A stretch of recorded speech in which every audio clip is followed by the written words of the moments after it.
एक दफा का जिक्र है कि किसी गांव में एक ऊंट और एक गीदड़ के दरमियान गहरी दोस्ती हो गई। दोनों हर वक्त साथ साथ घूमते और इकट्ठे खाते पीते थे। एक दिन गीदड़ का खरबूजे खाने का दिल चाहा, लेकिन खरबूजों का खेत दरिया के दूसरी तरफ था। गीदड़ ने ऊंट से कहा कि दोस्त, तुम तो दरिया के दूसरे किनारे पर पहुंच जाओगे, मगर मैं कैसे जाऊंगा? मुझे तो तैरना भी नहीं आता और दरिया बहुत गहरा है।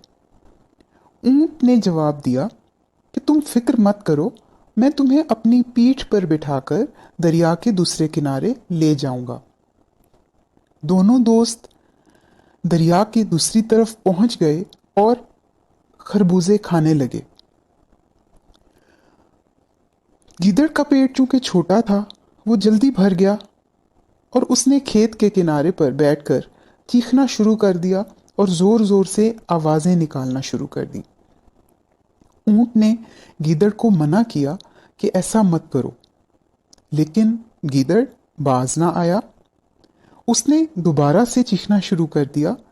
ऊंट ने उसकी मिन्नत समाजत की कि मेरे प्यारे दोस्त, ऐसा ना करो।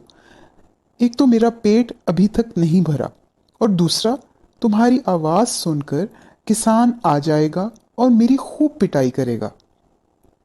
मगर गीदड़ ने उसकी बात ना मानी और कहने लगा कि मैं तो आदत से मजबूर हूं।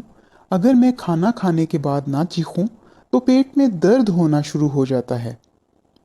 गीदड़ शोर मचाता रहा।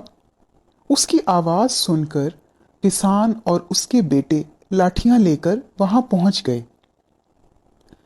गीदड़ ने जब उनको देखा तो चालाकी से झाड़ियों में जाकर छुप गया, मगर ऊंट बेचारा उनके हाथ लग गया। उन्होंने ऊंट की खूब पिटाई की। मार खाने के बाद जब ऊंट दरिया के किनारे पर पहुंचा तो गीदड़ उसका इंतजार कर रहा था। गीदड़ फिर ऊंट की पीठ पर सवार हो गया। जैसे ही वो दरिया के दरमियान पहुंचे, ऊंट ने पानी में गोता लगाना शुरू कर दिया। गीदड़ ने जब ये देखा तो उसने ऊंट से कहा कि दोस्त, ये क्या कर रहे हो? मैं तो डूब जाऊंगा, खुदा के लिए ऐसा ना करो। ऊंट ने गीदड़ को जवाब दिया कि दरअसल खाना खाने के बाद अगर मैं ना नहाऊं तो मेरे पेट में शदीद दर्द होने लगता है।